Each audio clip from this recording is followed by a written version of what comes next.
Buenas noches, bienvenidos a Conexiones en este jueves 16, o más bien 15, para ser preciso, 15 de junio de 2017. Un abrazo fraterno a usted que nos acompaña a través de la señal abierta de Canal 23 en los 4 departamentos de la zona oriental de nuestro país. También a quienes nos sintonizan por los servicios de cable de Tigo y Claro a nivel nacional. Estamos de igual forma en las plataformas digitales, en TVO Canal 23, en el fanpage TVO Canal 23, el de Luis Salgado, también en el Twitter. Usted nos puede ver a través de esas dos formas.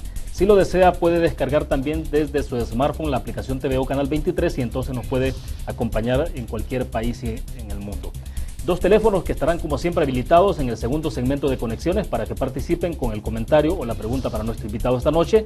Números en estudio: 2263-0023, está apareciendo en pantalla, y 2264-9179.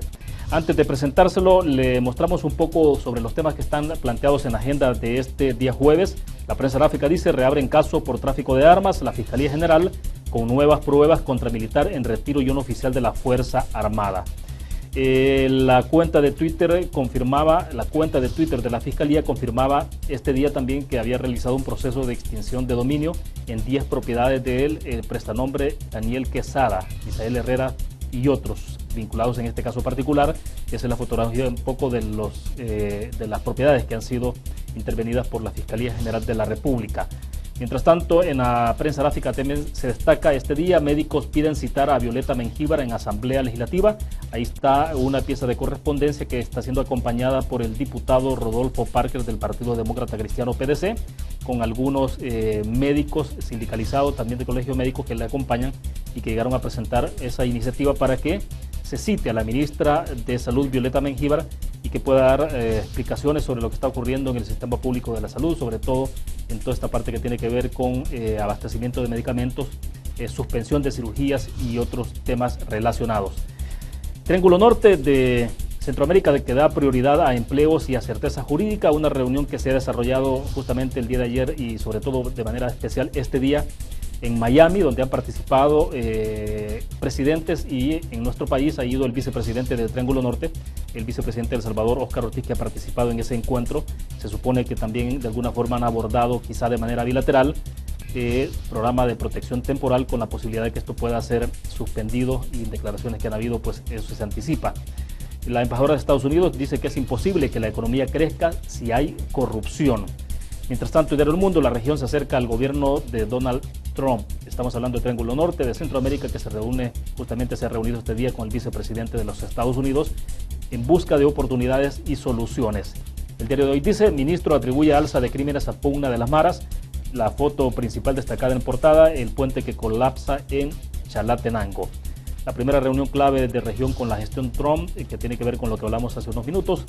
El fallo del Tribunal Supremo Electoral que no favoreció a Miguel Pereira en San Miguel. Esta es la versión del diario El Mundo. Mientras tanto, empleados públicos piden nacionalizar las pensiones, y los médicos que piden llamar a la ministra, como ya se ampliaba en la nota anterior. Nueva acusación contra militares, dice la prensa gráfica, por tráfico de armas, y empleados públicos entrarán más tarde para aliviar el tráfico. Usted debe tomar en cuenta que empleados públicos tendrán un horario distinto a partir del 17 de julio próximo.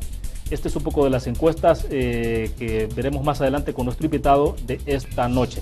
Pues bien, este tema también, que vamos a ver si lo mostramos: el Ministerio de Agricultura y Ganadería pagó 48.7 millones sin pedir facturas, y la Corte de Cuentas de la República archivó el caso. Pues bien, queremos agradecer esta noche que está con nosotros en nuestros estudios en vivo acá en San Salvador, Eduardo Escobar.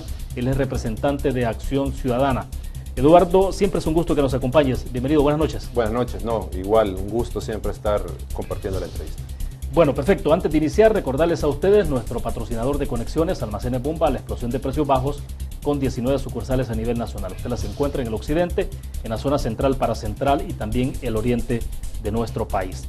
Pues bien, dicho esto, para comenzar, Eduardo, me interesaría que habláramos un poco sobre un tema que está en agenda, a ver si avanzamos con el tiempo, porque me parece relevante que conversemos algunos temas para anticipar. Por ejemplo, elección de Corte de Cuentas de la República, magistrados, elección de magistrados de Sala de lo Constitucional, el tema de financiamiento de partidos políticos, que es muy relevante, es un tema en perspectiva. Claro. ¿Qué hacer con los partidos políticos que no den a conocer realmente quiénes son los donantes, quiénes los patrocinan en términos financieros o económicos? ¿Qué se debe hacer? Sobre todo porque vienen elecciones. ¿Será que en un momento determinado incluso podría ocurrir que un partido político no pueda inscribir candidatos debido a esta situación? Pues bien, lo platicaremos más adelante. Para comenzar, Eduardo, elección de magistrados de Corte de Cuentas de la República. Un poco cómo te pinta el escenario, sobre todo en esta parte que tiene que ver con el famoso cuestionario que se ha dado a conocer que se está haciendo a los magistrados. Bueno, en primer Candidato, lugar, perdón. sí, en primer lugar, a nuestro parecer, como Acción Ciudadana, esta elección pinta mal de nuevo, como ha sido la costumbre en la Asamblea Legislativa a la hora de realizar las elecciones indirectas, en este caso de Corte de Cuentas, magistrados de Corte de Cuentas, de Corte Suprema, Fiscal General y procuradores. Y digo que nos pinta mal porque hay una serie de reglas constitucionales y que también la jurisprudencia ha proporcionado a la Asamblea Legislativa que se deben de seguir para cerciorarse de que el proceso sea transparente, sea conforme a la Constitución y que al final tenga un resultado que signifique tener a las personas con la idoneidad requerida para ejercer el cargo, en este caso de magistrados de Corte de Cuentas de la República. De entradita, sí, te da mala espina, digamos, el hecho de que entonces el proceso como está iniciando... Está mal en ese sentido. ¿No lo ves ajustado a lo que ha establecido en términos de requisitos, por ejemplo, y que se reiteró desde la Sala de lo Constitucional? Es que en este caso, obviamente, más allá de la hoja de vida y los atestados que pueda presentar un candidato, el tema también es que la Asamblea está obligada a indagar en el candidato algunos aspectos que no se van a reflejar en su hoja de vida y en el resto de atestados. Y en esa medida, el cuestionario que ya se hizo público, que es el que se presume se va a realizar a los candidatos, que son 5 preguntas, en realidad son unas preguntas que no van a contribuir a revelar si esta persona es idónea para ocupar el cargo. Y en esa medida, obviamente, si solo nos quedamos con el currículum, atestados y con esa entrevista, no vamos a tener de nuevo la certeza de que las personas que fueron seleccionadas por la subcomisión y que luego se sometió a conocimiento de la comisión política y pasó al pleno legislativo, son las adecuadas para ocupar el cargo. ¿Ves tú que son preguntas muy de ABC, básicas? Sí, es que, pregunta, ¿cuál es la función de la Corte de Cuentas de la República? Si eso basta leer el artículo 195, no me recuerdo el número de la Constitución, y uno puede decir, esta es la función de la Corte. O sea, un poco más si preguntan que se deletree las siglas de la Corte de Cuentas de la República. O sea, es algo tan superficial que no entra a indagar en realidad, digo, en 2 aspectos fundamentales: la capacidad técnica y conocimiento sobre la materia. No entra a indagar tampoco el tema de la independencia político-partidaria que pueda tener una persona, y en tercer lugar, el tema de la probidad del ciudadano candidato o la ciudadana que sea candidata. Entonces, en esa medida, este cuestionario no indaga, por ejemplo, algunos aspectos del posicionamiento que podría tener, por mencionar algo, un candidato respecto de hacer auditorías a determinados entes políticos, por ejemplo. O sea, ¿qué papel, qué labor va a desempeñar ante estos casos, por mencionar algunos aspectos? Porque recordemos que si bien la Corte de Cuentas se encarga de auditar la ejecución del presupuesto y el manejo de los fondos públicos, pero en el fondo también es un mecanismo o una institución de control al ejercicio del poder político. Y en esa medida hay que indagar cómo va a enfrentar ese cara a cara con el poder político un magistrado de Corte de Cuentas. Y eso no lo va a indagar ese cuestionario, por mencionar algún aspecto. Ahora, esto además de toda la información básica que se requiere, me imagino que se les pide atestados, no sé, claro, solvencias y ese tipo de cosas, que incluso la misma Corte de Cuentas de la República tiene que otorgar, sobre todo a quienes han sido funcionarios, ¿no? Sí, finiquitos, o sea, y demás. Exacto, pero entonces estamos hablando de un poco de algo que les permita a los legisladores inferir cuál es la proyección o el perfil de esa persona que aspira. Es que, en primer lugar, la Asamblea no tiene un perfil de magistrado elaborado, y hasta donde sabemos no hay ninguna, por ejemplo, una matriz de evaluación donde se pondere diferentes aspectos de lo que debe de reunir esta persona para ser magistrado de Corte de Cuentas de la República. O sea, es al final, digo, una votación que se somete al seno de la subcomisión de cuáles son los candidatos que el partido o los representantes de los partidos creen que son los más idóneos, pero no hay una justificación, no hay una razón objetiva, o sea, no hay esa base donde uno pueda efectivamente medir la idoneidad de la persona.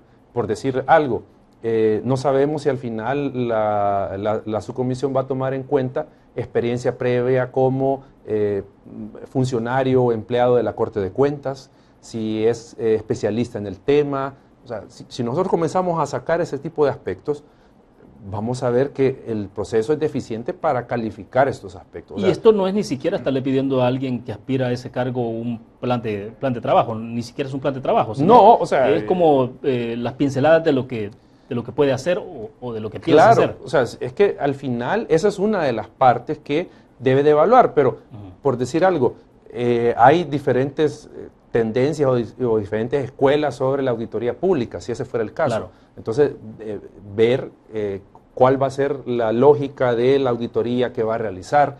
A eso me refiero, ese tipo de cosas que, por ejemplo, un auditor debería de conocer, debería de saber. Eso no se le va a investigar, no se va a indagar si lo tiene. Sí.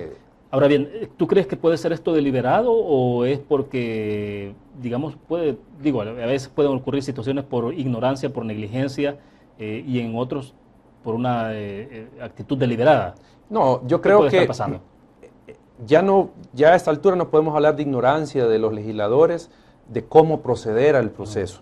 Simplemente es algo deliberado, precisamente porque siempre está esta lógica del reparto partidario, que con quienes logren tener 43 votos, porque recordemos que ese es otro aspecto, que los magistrados de Corte de Cuentas se eligen con 43 votos de diputados, correcto, no se elige con mayoría calificada. Entonces, en esa medida, 2 o 3 partidos logran 43 votos, eligen y ellos perfectamente se pueden repartir los cargos. Entonces, obviamente, esa lógica de la cuota política que opera en estas elecciones hace de que la elección sea simplemente una formalidad para revestir un acto que al final sabemos que lleva un interés de tener una institución con personas, con funcionarios que van a responder a los intereses de los partidos políticos. Porque eso es lo que pasa. Y eso es lo que ha pasado siempre en la Corte de Cuentas. O sea, el reparto de esta institución, precisamente por la función que le toca desempeñar, que podría al final complicar cualquier gestión de cualquier partido político, ya sea a nivel municipal o a nivel de gobierno central. O sea, ¿crees tú que los partidos políticos o algunos dirigentes estarán pensando que puede ocurrir una situación de lo que pasó, las sorpresas que se llevaron con elección de Sala de lo Constitucional, claro, por ejemplo?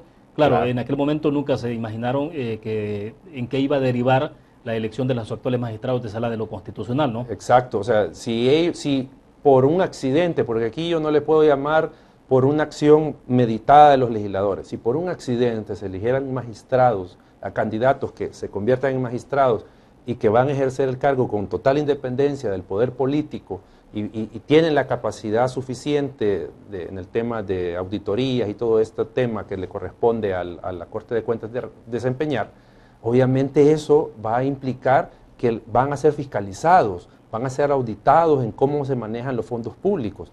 Yo creo que ya hay hastío de la población de que el fondo público se maneja al antojo de la persona que esté en turno en la institución. O sea, ya tenemos el caso de los sobresueldos, 322 millones se están manejando, y si lo vemos en el histórico es una cifra mucho mayor.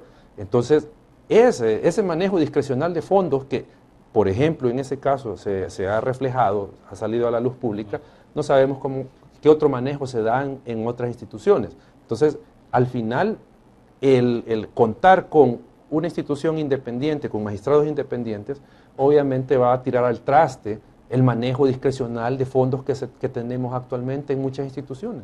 Entonces, Eduardo, no les conviene. Eduardo, pero ¿qué tanta asepsia se le puede meter a un proceso si finalmente son los legisladores los que deciden? No. ¿Qué tanta garantía se pueden establecer de que se pueda tener, digamos, lo de la Sala de lo Constitucional, de repente uno dice fue una cosa casi circunstancial, sí, casi que fue un accidente, ¿no? O sea, lo que ocurrió finalmente. Claro. Pero en este caso de Corte de Cuentas de la República. Es que hay que tener en cuenta algo. La decisión que toma la Asamblea Legislativa obviamente es una decisión política. Eso no lo podemos obviar, es una decisión política. pero lo que nosotros como organizaciones y se viene exigiendo, incluso desde la Sala de lo Constitucional con sus resoluciones, es que esa decisión política tenga a la base un sustento, o sea, que haya sustento para esa decisión. Y obviamente, ¿cuál es el sustento? La idoneidad de las personas, porque eso lo dice la Constitución, o sea, al final esa decisión política tiene que estar sustentada o enmarcada en que la Constitución pide que sean personas con ciertas características de idoneidad, de competencia notoria, de también moralidad notoria. O sea, y obviamente eso es lo que tendría que o estar a la base de esa decisión que tomen los legisladores. Pero eso es lo que no tenemos, y eso es lo que siempre falta en estas elecciones, que se tome la decisión no a partir de conveniencias políticas o de repartos o de tener a personas que sabemos que de alguna u otra manera pueden tenerse controladas. Ahora, Eduardo, si lo vemos esto, lo que está ocurriendo a la luz o más bien en el transparente de la lupa de la resolución que ya hubo de Sala de lo Constitucional sobre el tema de elección de funcionarios de Corte de Cuentas de la República, ¿crees tú que no pasa el examen, no pasa la prueba? No. ¿Qué puede ocurrir entonces a futuro? Es decir, que haya una elección y que entonces más de algún ciudadano, por no decirte el caso de ustedes mismos que están involucrados en esto, vayan a acudir a la Sala de lo Constitucional a reclamar de que ha habido entonces una violación del proceso. Si uno revisa editoriales, por ejemplo, del Centro de Estudios Jurídicos, que le está dando seguimiento al tema, ya están ellos señalando deficiencias. O sea, ¿a qué es lo que voy? Que hay diferentes instancias de la sociedad civil, de la academia, que están señalando que este proceso ya va por mal rumbo. Bueno, como ocurrió en el pasado cuando la Sala terminó anulando las elecciones anteriores, ¿no? Sí. Es que hay 3 o 4 sentencias de la Sala sobre elección de magistrados de Corte de Cuentas. 3 o 4, no me recuerdo el número, ya perdí el número. Pero, o sea, a lo que quiero llegar es que ya uno puede comenzar a notar con solo ese cuestionario por dónde va a ir el proceso de elección.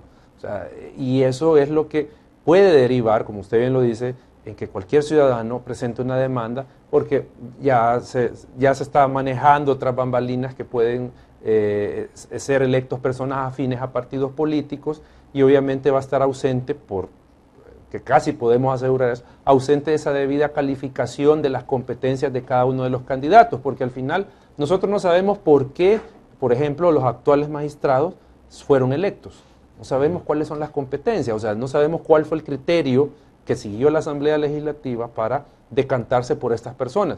Y no estoy cuestionando de que no sean idóneas, no, yo digo, no se sabe cuáles son las credenciales y qué fue lo que pesó, qué inclinó la balanza en favor de estas personas. Y eso es lo que nunca se sabe. ¿Por qué? Porque el proceso no se encarga de documentar esos aspectos, de justificar las elecciones. Ahora, y este tema es muy relevante, ¿no? Porque tenemos este caso particular, a ver si lo mostramos en el full pantalla. El Ministerio de Agricultura y Ganadería pagó 48.7 millones de dólares sin pedir facturas, y Corte de Cuentas de la República archivó el caso. Y en esto se involucra, se señala acá que quien vio este caso fue el juez interino del caso, Osmin Kunza, que archivó el expediente.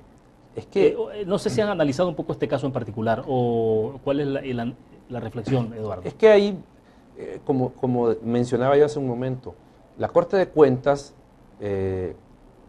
ha pasado, si se quiere, desapercibido la función y que es una institución pilar en el combate de la corrupción, la Corte de Cuentas. O sea, dejemos de lado la Fiscalía General, pero vamos donde comienza todo, es en la Corte de Cuentas, porque cuando se habla de corrupción en el Estado, estamos hablando de un mal manejo o de tráfico de influencias que tiene y que involucra fondos públicos. O sea, esa es, si se quiere, la corrupción la más evidente que puede y la más básica que puede pasar. Bueno, de hecho, de repente uno ve más acción, por ejemplo, la sección de probidad de Corte Suprema de Justicia. Que la Corte de Cuentas.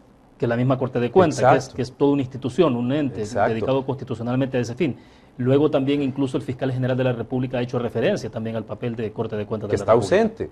O sea, todos estamos, tanto de instancias públicas como de sociedad civil, decimos, este es el principal ausente.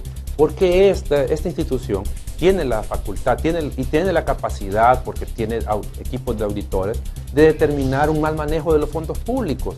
O sea, y al final, este tipo de casos, que yo podría decir que no es el único, donde por conveniencia política, porque aquí habría que investigar si no hay conveniencia política en dejar que estos casos prescriban, archivarlos, ayudar a que se solventen los reparos, Todo ese tipo de cosas se mencionan que pasan a Corte de Cuentas, que ha pasado y que están pasando incluso. Entonces, eso hay que ponerle, por eso suma atención a esta elección y sin lugar a dudas, si la elección sigue el rumbo de anteriores, como se está ya viendo, no hay duda de que puede llegar a la Sala de lo Constitucional por la vía de una inconstitucionalidad. Bien, nos quedamos en el punto, hacemos una pausa comercial. Cuando regresemos tendremos habilitados dos números de teléfonos, están en pantalla: 2263-0023, 2264-9179, para que participen en el próximo segmento con la pregunta o el comentario para nuestro invitado. Recordarles a ustedes, nuestro patrocinador de conexiones, Almacenes Bomba, la explosión de precios bajos con 19 sucursales a nivel nacional. Regresamos.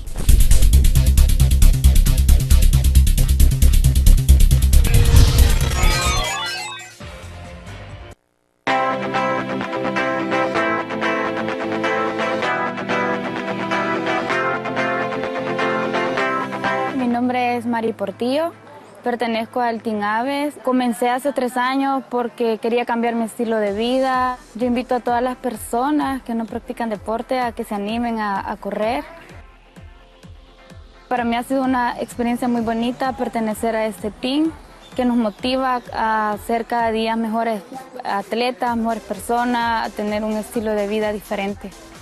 A pesar de que tengo poco tiempo de haber comenzado, he podido sobresalir en algunas carreras, gracias a Aves, al apoyo que nos dan, nos brindan nutrición. Para mí, correr ha sido cambiarme la vida, porque uno se siente más vivo, más motivado, y la verdad es una experiencia muy bonita. Yo invito a todas las personas que no practican deporte a que lo hagan y van a ver la diferencia.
ACACU de RL, 49 años rumbo al medio siglo.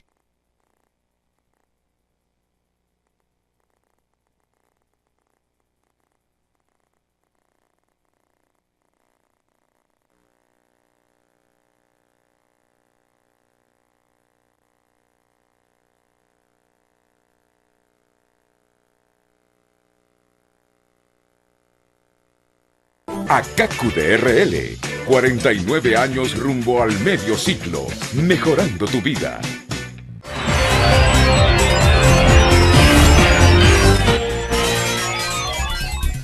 Es un gusto que esté con nosotros. Estamos transmitiendo en vivo desde la ciudad capital, San Salvador. Eduardo Escobar de Acción Ciudadana nos acompaña en nuestros estudios acá en Capital. Tenemos habilitados dos números de teléfonos para que ustedes participen en este segmento si lo desean. Estarán apareciendo en el transcurso de la entrevista en este segmento: 2263-0023, 2264-9179. Recordarles a ustedes de otro de nuestros patrocinadores, ACACU de RL, que cuenta con 6 agencias en la zona oriental de nuestro país: en San Miguel, Santa Rosa de Lima, Usulután, San Francisco Botero y La Unión, donde hay 2 agencias, ACACU Centro y Oficina Principal. Bien, Eduardo, un poco para que aterricemos sobre el caso que estamos analizando, digamos, en el marco de lo que está ocurriendo con elección de funcionarios de Corte de Cuentas de la República, aparece este caso particular del magistrado suplente Osmin Cunza, y bueno, un poco toda lo extraño del caso, ¿no? Pero este caso del Ministerio de Agricultura y Ganadería, que finalmente se terminó archivando, ¿no? Sí. Pero bueno, el caso está en análisis, pero deja bastante aristas, un poco de inquietudes de qué es lo que ha pasado con estos casos. Claro. Y nos cae, digamos, perfectamente bien porque estamos analizando elección de magistrados de Corte de Cuentas de la República. ¿Cómo se puede curar en salud entonces, incluso los mismos legisladores que están participando en la elección de estos funcionarios? ¿Qué es lo que se debería hacer? Bueno, ya la jurisprudencia de la Sala de lo Constitucional y diferentes estudios y opiniones, columnas, etcétera, etcétera, venidas desde sociedad civil, desde la academia, han planteado ya un camino que debería de seguir la Asamblea Legislativa para proceder a la elección de estos funcionarios de forma que no sea cuestionable su constitucionalidad. Y obviamente, en primer lugar, lo que se tiene que construir es cuál es el perfil idóneo de un magistrado de Corte de Cuentas de la República, qué tipo de conocimiento, qué tipo de experiencia, cuántos años de experiencia, qué otro perfil académico debe de tener, etcétera, etcétera. O sea, todo eso tiene que reunirlo en un perfil, si se quiere, técnico profesional, pero también un perfil el tema de probidad de esta persona que tiene una, como dice la Constitución, moralidad notoria, o sea, cuál es, llenar de contenido esa moralidad. Entonces, eso es un primer aspecto. Luego, el tema de el proceso de elección. El proceso, obviamente, tiene que contar con un instrumento, le podemos llamar matriz, sí, o como se le quiera llamar, donde se ponderen las diferentes características de esta persona, se les califique y se pueda comparar entre los diferentes candidatos. Y en esa medida tener un indicador objetivo de una calificación, sí, por decir algo. Quedémonos en el punto, porque en este segmento habilitamos los teléfonos y tenemos a alguien con nosotros en la línea. Como siempre, la recomendación del caso, si ustedes le bajan volumen al televisor, nos ayudan para poder tener una mejor recepción acá en el canal. Buenas noches, ¿de dónde nos llama? Buenas noches. Estamos al aire. Sí, le agradezco. Bájele volumen al televisor y escúchenos por el auricular nada más, para que evitemos la retroalimentación. Le escuchamos perfectamente acá en San Salvador. Buenas noches. Buenas noches. Sí, adelante. Aló, buenas noches. Le hablo de San Salvador. En el tema de Corte de Cuentas, para mí, ¿verdad? En lo personal, no se están siguiendo los pasos para que tener una credibilidad en el proceso que están llevando. A mí me gustaría saber, ¿verdad?, para su invitado, si para él también, dentro de lo que le he explicado, el proceso de elección de magistrados de Corte de Cuentas está siendo transparente, porque creo que estamos cayendo en un vicio, ¿verdad?, en cuanto a la elección de magistrados de Corte de Cuentas, como lo hemos venido viendo. Muchas gracias y lo felicito por su programa y por su invitado. Bueno, perfecto, gracias por la participación. Creo que tenemos a alguien más con nosotros en la línea. Vamos a tratar de recoger, Eduardo, ¿te parece algunas inquietudes y después procesamos la respuesta? Buenas noches, la recomendación de siempre, le baja volumen al televisor y nos dice de dónde nos llama. Aló, buenas noches. Estamos al aire, díganos. Aló, buenas noches, hablo de Nueva Guadalupe. Díganos, adelante. Fíjese que yo le quería decir a su exponente y a usted, pues, que la Corte de Cuentas tiene que ser elegida por gente que no sea política, porque yo me he fijado que siempre en la Corte de Cuentas llegan magistrados que van afín a un partido, y los delegados que llegan a auditar a distintas instituciones ya van con alevosía. Si no se ven de tal partido, lo dejan fregado al que está administrando fondos públicos. Claro. Entonces, ese es el problema que pasa. Y, por ejemplo, para mí, mejor que pusieran la PRAI, porque yo estuve de funcionario público y a mí me fiscalizó la PRAI, es Corte de Cuentas Internacional, y no tuve problemas con ningún problema en mis fondos que yo administré. Buenas noches. Bueno, perfecto. Gracias a usted por la participación. Vamos a ver, nos quedamos con esas dos participaciones, sí. Eduardo. A ver. Con esta última participación, obviamente la Corte de Cuentas, a pesar o más allá de la función que puede desempeñar, también puede ser un instrumento político de ataque para la oposición. Eso sin lugar a dudas. Mandar auditorías express y dedicadas para intentar afectar una gestión. Estoy de acuerdo, sin lugar a dudas, pero eso también no tiene que llevarnos a perder de vista de que tiene que ser una institución independiente, y por eso la independencia, no solo para que audite efectivamente el uso de los fondos públicos, sino que para que tampoco sea una herramienta de persecución política. O sea, eso creo yo que estamos claros. Y con lo que decía la a ver, primera... perdón, sí. una curiosidad, Eduardo, porque en términos constitucionales es la Asamblea Legislativa la que elige magistrados, no hay otro...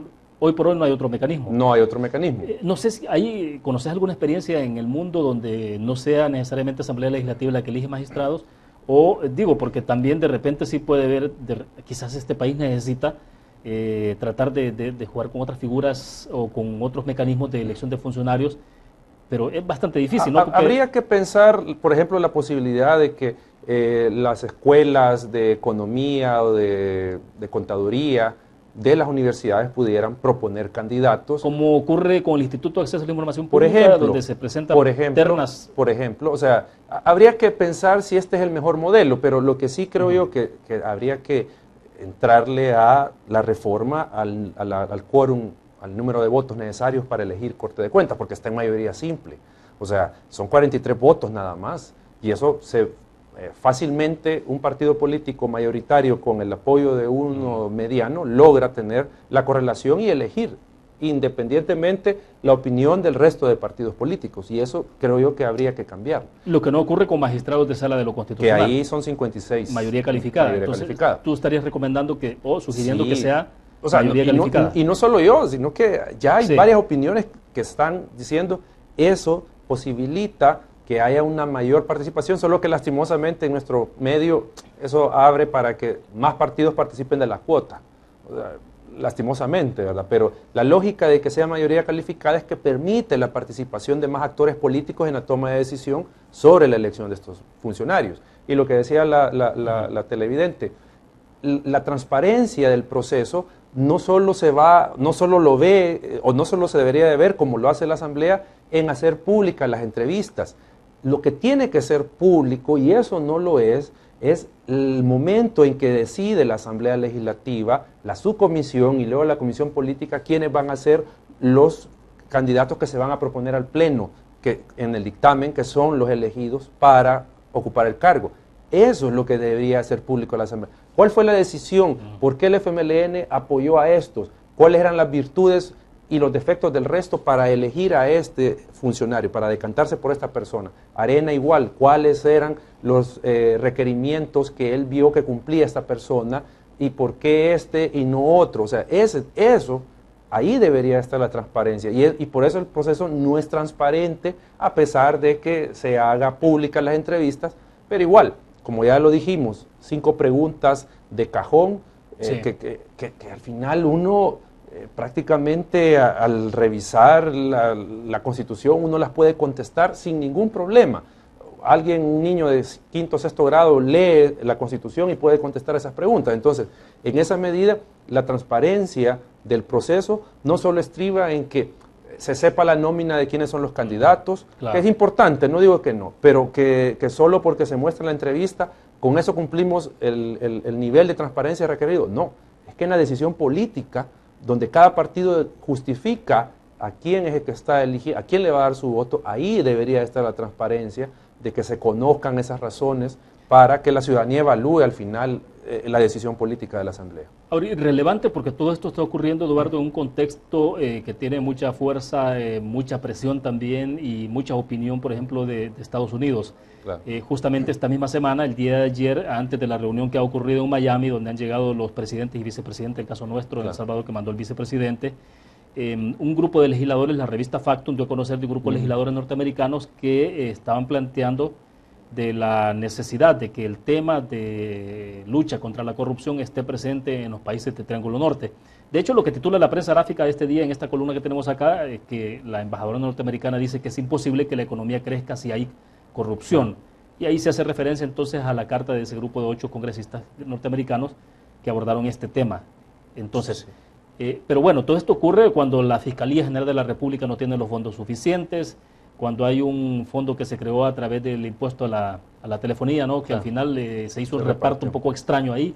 Pero bueno, me gustaría escuchar tu opinión sobre lo que está pasando y lo que ha pasado justamente alrededor del tema. Sin lugar a dudas, el tema del desarrollo económico, el desarrollo humano de un país está obviamente supeditado por la cantidad de fondos públicos que se destine para la inversión social y que también tiene un involucramiento cómo se usen esos fondos. Y en esa medida la corrupción de la que hemos estado hablando, del mal manejo de los fondos públicos, tiene un impacto directo sobre el grado o las posibilidades de desarrollo de una nación. Eso sin lugar a dudas. Y aquí, pues obviamente, al hablar del tema económico, de la inversión de la empresa privada, tanto nacional como extranjera, obviamente si es un país con altos grados de corrupción, donde no hay seguridad jurídica, pues nadie va a querer invertir. Eso es obviamente algo a mapé, si se quiere. Pero en esa medida es que a nosotros no nos deja de asombrar de que, ¿por qué? Bueno, ya sabemos por qué, pero que todavía la Asamblea Legislativa, la elección de magistrados de Corte de Cuentas de la República se lo tome así tan a la ligera. Ahora, pero es que hemos llegado a un nivel de aislamiento, o qué está pasando en la Asamblea Legislativa entonces. ¿Están tan aislados de estos hechos, de lo que está ocurriendo en el contexto internacional? Claro, el país está pasando por una situación económica difícil, Claro. pero además de eso, la amenaza de la posibilidad real que hay que se elimine el programa de protección temporal, TPS, que va a traer otro tipo de implicaciones, las advertencias de los norteamericanos sobre este tema. Entonces, ¿qué es lo que pasa? Más allá, creo yo, de la presión y los compromisos internacionales que tiene El Salvador, porque recordemos Bueno, que... Naciones Unidas, ahí, a través de Claro, la hay compromisos internacionales, en pactos y todo esto que El Salvador ha firmado y que se compromete a la lucha a la corrupción, pero más allá de eso, o sea, el tema es de que como país, en este momento necesitamos que todas las instituciones de control estén enfocadas precisamente en realizar esas funciones que le competen para evitar la corrupción. O sea, y eso creo yo de que es tan fundamental que incluso hasta molesta el que la Asamblea haga este tipo o quiera proceder de esta forma a elegir a funcionarios de como digo, una vital importancia en el sistema de combate a la corrupción. O sea, sin una Corte de Cuentas independiente que audite el uso de los fondos públicos, aquí olvidémonos de un combate a la corrupción efectivo, porque ahí se puede tapar cualquier tipo de irregularidad en el manejo de los fondos. O sea, si uno tiene control sobre la Corte de Cuentas, en este país, si ustedes se percatan, pocos casos de corrupción han salido a la luz pública a partir de alguna auditoría de la Corte de Cuentas de la República.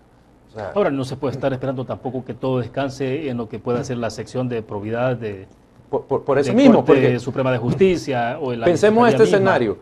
Hay un cambio de magistrados de sala de lo constitucional. No sabemos qué tipo de magistrados van a llegar. Eso va a cambiar la correlación en Corte Plena, sin lugar a dudas, para obtener los 8 votos, para mandar todo caso de presunto enriquecimiento ilícito a la sección de probidad, para ordenar eso, o para mandarlos a juicio por enriquecimiento ilícito. Entonces, si nos ponemos en ese escenario, que probablemente por el lado del órgano judicial pueda haber alguna disminución de su labor en el combate a la corrupción, que no digo que es el máximo nivel ni exponente del combate a la corrupción, no, pero está jugando su papel el órgano judicial en este momento. Si pensamos que ese cambio de magistrados pueda cambiar esa correlación, vamos a perder de alguna manera el empuje, o se puede perder el empuje en la sección de probidad. Entonces, ¿qué nos va a quedar? Fiscalía, el fiscal va a tener año y medio más o menos de periodo, 2 años. No sabemos si el cambio de comisionado en el instituto también va a mermar la actividad del instituto, no sabemos. ¿Y qué pasaría ahora con una Corte de Cuentas dominada por partidos políticos o con una influencia de partidos políticos? Entonces aquí vamos a vernos de nuevo en una situación, la que tuvimos antes, donde las instituciones de control son inoperantes, no ejercen sus atribuciones y entonces no vamos a salir de nada. Y en ese sentido, Eduardo, la pregunta sobre, por ejemplo, lo que está ocurriendo en el Instituto de Acceso a la Información Pública. ¿Realmente ves tú que haya alguna intencionalidad por controlar el Instituto de Acceso, de neutralizarlo, si le podemos llamar así? Quizás dejo planteada la interrogante, porque me están indicando que hacemos una pausa comercial. Cuando regresemos, que justamente vamos al cierre, hablamos de ese tema, y también me gustaría escuchar tu opinión, Eduardo, sobre la aplicación de la ley de extinción de dominio. Vamos a la pausa, regresamos.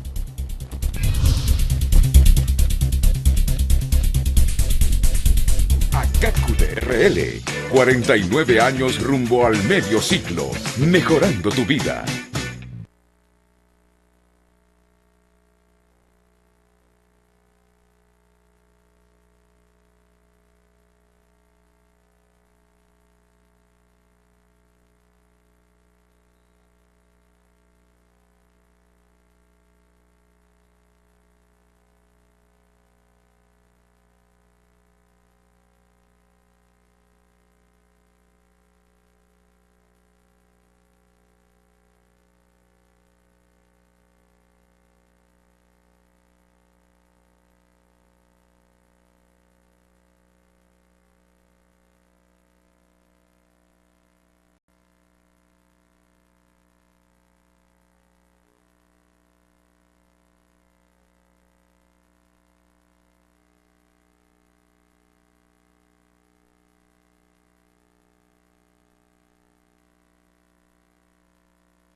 ACACU de RL, 49 años rumbo al medio siglo, mejorando tu vida.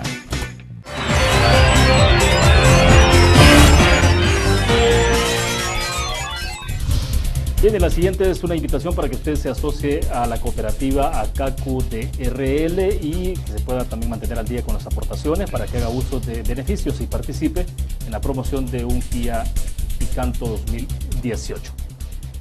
Perfecto. Eduardo, estábamos hablando entonces, porque la otra elección, y de alguna forma ya lo abordabas en el segmento pasado, tiene que ver con elección de magistrados de Sala de lo Constitucional, ¿no? Eso está planteado. Claro, esto va a depender muchísimo de cómo se configure la Asamblea Legislativa después de las elecciones de marzo del próximo año. Cruciales de igual forma, ¿no? Sí, es que la elección legislativa del otro año, más allá pues, de servir para renovar la conformación de la Asamblea Legislativa y que siga legislando el órgano legislativo, tiene una especial relevancia en esta oportunidad por cosas, si se quiere, del destino. 4 de los 5 magistrados que tiene que renovarse pertenecen a la Sala de lo Constitucional. Entonces eso significa que vamos a tener en realidad una elección de una nueva Sala de lo Constitucional. Y en esa medida, dado que esta Sala de lo Constitucional es la que le ha dado la mayor vida a ese sistema de frenos y contrapesos que plantea la Constitución, porque tal vez con algunas excepciones, pero no habíamos contado con un tribunal constitucional que sirviera de freno al ejercicio del poder político, sustentado en lo que dice la Constitución. Y en esa medida, esta elección legislativa es crucial para esta elección. Y obviamente dentro de esto, porque ya el poder político está plenamente consciente de las capacidades y hasta dónde puede llegar la jurisdicción constitucional, obviamente esto va a ser la joya de la corona el año 2018. O sea, ¿quién logra o cómo una correlación logra tener mayor incidencia en la elección de magistrados de Corte Suprema de Justicia? Y no solo la correlación política, sino que los poderes, de hecho, en la sociedad, van a querer tener una influencia en la elección de magistrados de Corte Suprema de Justicia. Eso sin lugar a dudas. En el caso de esta elección hay propuestas de sectores específicos, ¿no? Claro. Que llegan a la Asamblea Legislativa.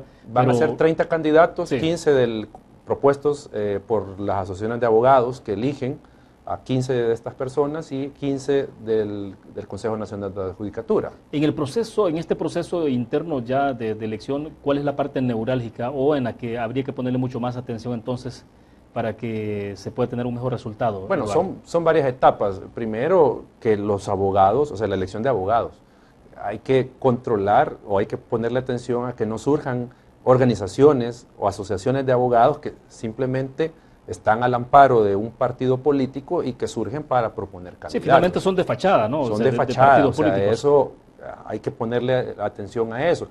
Y que obviamente los abogados sepan tener un buen criterio esta vez para elegir a la nómina de quienes van a enviarse a la Asamblea Legislativa. Ese es uno. Y el otro es el filtro que pueda establecer el CNJ para la elección de la parte de la nómina que le corresponde. O sea, ese es el punto, si se quiere, previo a la decisión legislativa, porque esta elección se diferencia de la de Corte de Cuentas en que tiene etapas previas que están fuera del ámbito legislativo. Entonces, y en esas etapas previas, Eduardo, entiendo que no necesariamente en el pasado se ha respetado el hecho de que cuál es el abogado que puede ser más votado. Sí, no tiene nada que ver. Lo conocimos, creo que fue con el caso de Sergio Luis Rivera, ¿no? Sí. Que él había sido uno de los más votados pasó no sé si 2 o 3 elecciones, y a pesar de eso no se incluía en la lista de aspirantes ya a nivel de Asamblea Legislativa. Claro. Finalmente sí fue nombrado, ¿no? Y fue electo. Y es que ahí ya pesa al final, aunque sea el más votado, pero y ahí viene lo mismo. La decisión política que toma la Asamblea no está en función de ciertos criterios, sino que un interés político. ¿Debería ser un parámetro el que sea el Probablemente no, porque yo puedo tener simpatías, pero no eso significa que yo sea el más idóneo para ser magistrado. O sea, creo yo que el punto acá es lo que mencionábamos al inicio, el tema del perfil y las competencias que debe reunir esta persona y el proceso que debe realizar la Asamblea para cerciorarse y justificar quiénes son los idóneos para los cargos. Porque aquí no hablamos solo de Corte de Cuentas y Corte Suprema, estamos hablando de fiscal, estamos hablando de procuradores. O sea, en esa medida es que lo que creo yo que hay que mencionar es el vicio que tiene el proceso de elección de funcionarios de elección indirecta. Ese es el vicio que hay, y eso es lo que la Asamblea no logra o no quiere corregir en su proceder. Pero igual, volvemos entonces al análisis, no hay corrección porque hay una acción intereses, deliberada, hay intereses. Claro, o sea, imaginémonos, ya la sociedad salvadoreña experimentó, vio el poder de una sala de lo constitucional. O sea, hasta dónde alcanza, hasta dónde puede llegar la jurisdicción constitucional. O sea, y los políticos lo han vivido en carne propia, y en esa medida, ¿qué partido político, qué sector político no quisiera tener una sala de lo constitucional que al menos no se meta con el poder político? O sea, eso, cualquier partido va a querer tener una sala inocua o al que al final me pueda servir de alguna manera en mis intereses políticos partidarios, o que, como digo, al final no haga nada. Entonces, eso puede incluso llevar, que ya varios lo están diciendo y yo estoy de acuerdo con eso, a que termine el periodo de los actuales magistrados y no haya elección de Corte Suprema, de magistrados de Corte Suprema. O sea, en una acción deliberada generar una especie de vacío, de para que no impasse. haya control de constitucionalidad de esa elección. O sea, porque ¿qué pasaría? ¿No podría ocurrir lo mismo con Corte de Cuentas de la República? Sí, pero al final hay una sala que lo puede controlar. O sea, sí. Lo que quiero llegar es que si la Asamblea realiza la elección, por decir algo, 3 semanas antes de que se le vence el periodo a los actuales magistrados, y hay vicios de inconstitucionalidad, alguien presenta la demanda, la sala puede emitir una medida cautelar, no sé, o sea, puede haber un control sobre la elección, pero en el escenario que se pinta es que vence el periodo de los actuales, no van a haber suplentes, entonces no va a haber nadie que controle la constitucionalidad de la elección. Entonces ahí puede pasar cualquier cosa. O sea, pueden repartirse, pueden inobservar, como siempre lo hacen en el proceso, y no va a haber quien controle esa elección. Entonces ese es el riesgo de que vence el periodo del cargo de estos funcionarios. Sí. Ahora, ¿cómo viste la participación de Sala de lo Contencioso Administrativo en la parte de amparo que generó sobre el tema de financiamiento de partidos políticos del caso del FMLN? Bueno, nosotros no estamos como Acción Ciudadana nada de acuerdo con la admisión de la demanda que presentó el ministro de Hacienda por parte de la Sala de lo Contencioso Administrativo. Sí, porque la Sala de lo Contencioso lo que hizo es amparar al ministro para que no se entregue la información para que ustedes solicitaron como Acción Ciudadana, ¿no? Nosotros solicitamos la información al ministro de Hacienda sobre los donantes reportados por los partidos políticos. Sí. Precisamente para tener un marco de comparación de la información que nos dieron con lo que tienen efectivamente reportado en el Ministerio de Hacienda. Entonces, el ministro denegó la información, tuvimos que acudir al Instituto de Acceso a la Información por la vía de la apelación, el instituto nos dio la razón en su proceso, y el ministro no quiso acatar la resolución, pidió la revocatoria, se la denegó el instituto, y se fueron a la Sala de lo Contencioso a demandar al instituto por la resolución definitiva donde se le ordenaba entregar la información. Entonces, la Sala admitió esa demanda y ha ordenado que se suspendan los efectos del acto que se está reclamando, ¿verdad? Que no se le obligue al ministro por parte del instituto a que entregue la información. Entonces, obviamente estamos en contra de esto porque la lógica de la Ley de Acceso a la Información es tutelar el derecho del ciudadano a acceder a la información. ¿Podía la Sala de lo Constitucional hacer lo que hizo de pedir explicaciones a la Sala de lo Contencioso y decirle, bueno, mire, explíquenos en qué se basó para tomar una decisión como esta?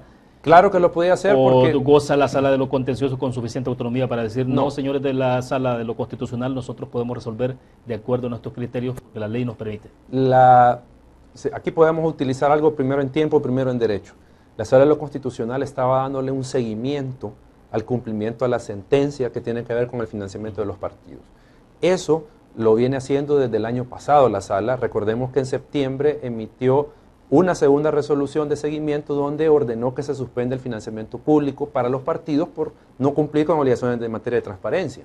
Entonces la Sala viene dándole desde febrero de 2015 seguimiento al cumplimiento de esta sentencia. Entonces, la decisión de la Sala de lo Contencioso implica, de alguna manera, afectar que se cumpla esa sentencia. Entonces, por eso la Sala está diciendo... Pero estamos hablando de una Sala que en este caso entonces está obstaculizando el cumplimiento de una sentencia de la otra Sala, que es la Sala de lo Constitucional. Así es. O sea, Eso es lo que se ha configurado. Y eso es lo que muchas veces no se mete al debate, que la sala está en seguimiento al cumplimiento de una sentencia.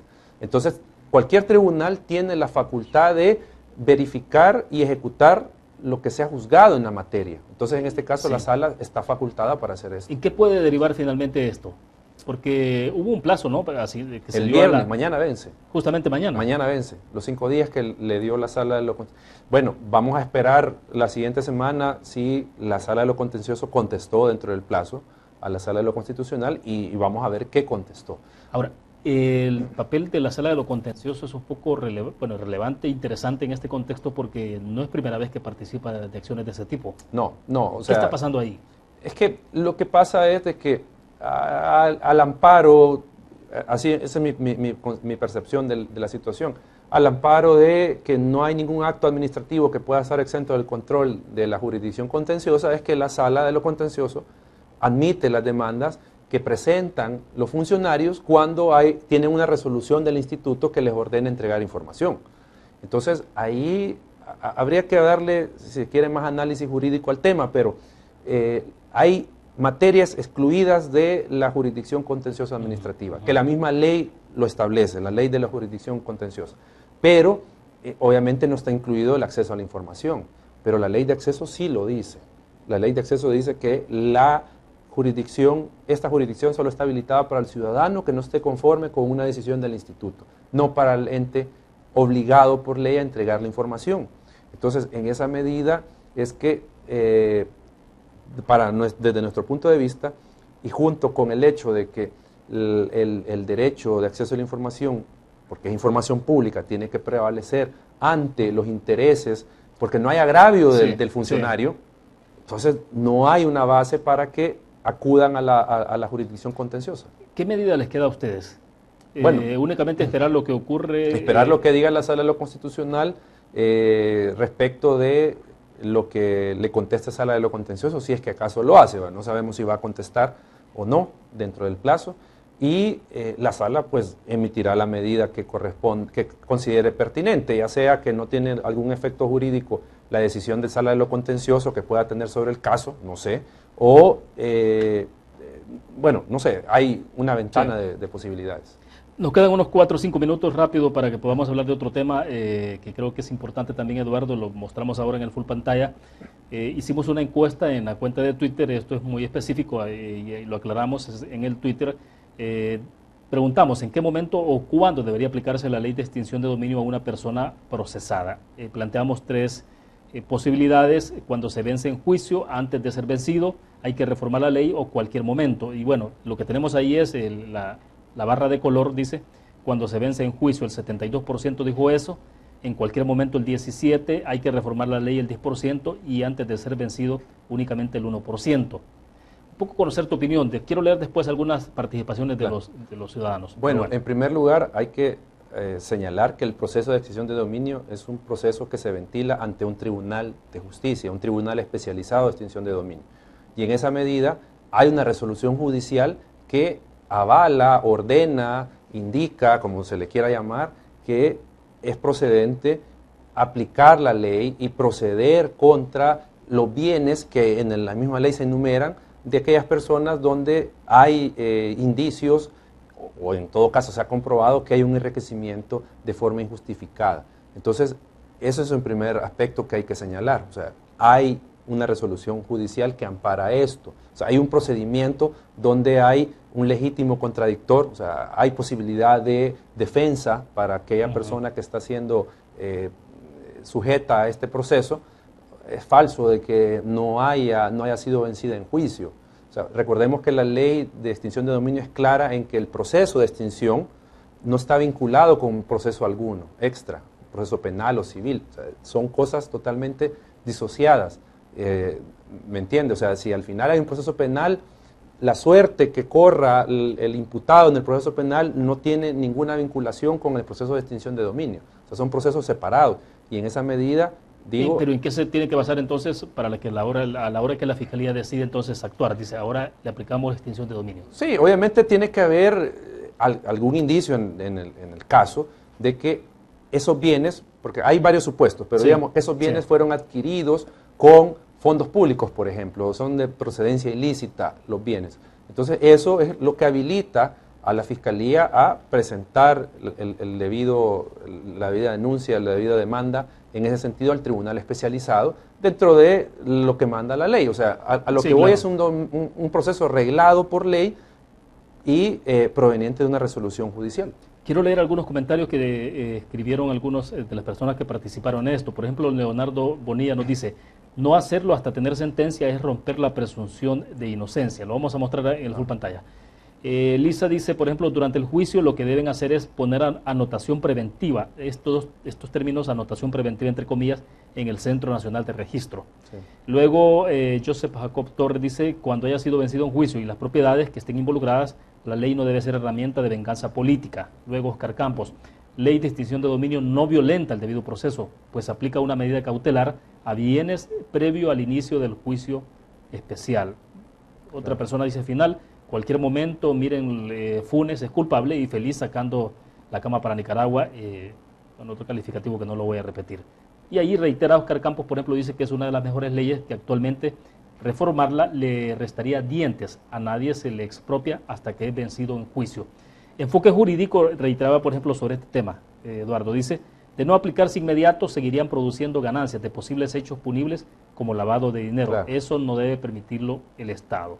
La posverdad dice, el problema es que el CONAP todo lo hace en fiesta y si a alguien le congelan sus bienes y sale inocente, ya no los encuentra. Continúa un poco, pero claro, bueno. No, es que es eso, o sea, creo yo que la población tiene que tener en cuenta dos cosas. Uno, la extinción procede de valga la redundancia, un proceso judicial. O sea, hay una decisión de un juez, de un tribunal especializado para que se proceda a esta extinción. Y lo otro es que la ley establece una serie de supuestos. Dentro de ellos está que si bien los bienes que están en posesión de la persona, son dominio de la persona, no proceden de ilícitos, de actos ilícitos o no son ilícitos, no tienen origen ilícito, pero si están en la misma cuantía de los bienes que se presume son ilícitos, entonces se puede utilizar la extinción sobre ellos. O sea, entonces, en esa medida, no hay que ver la herramienta como de persecución política. O sea, creo yo que eso hay que tenerlo claro. Bueno, se nos agotó el tiempo. Gracias, Eduardo, por haber No, al contrario. Muy gentil, muy amable. Siempre un gusto. Siempre un gusto. Bueno, perfecto. Terminamos de esta forma Conexiones. Les invito a que nos acompañen mañana viernes. Estarán dos reconocidos personajes. Reinaldo Albergue de SOS Inmigración y también César Ríos de Insami, hablando sobre el tema de los compatriotas en Estados Unidos y un poco todo lo que está, el ruido que se ha generado sobre la posibilidad de que se elimine el programa de protección temporal TPS para nuestros compatriotas. Nos vamos a ver mañana con ese análisis. Buenas noches, que descansen.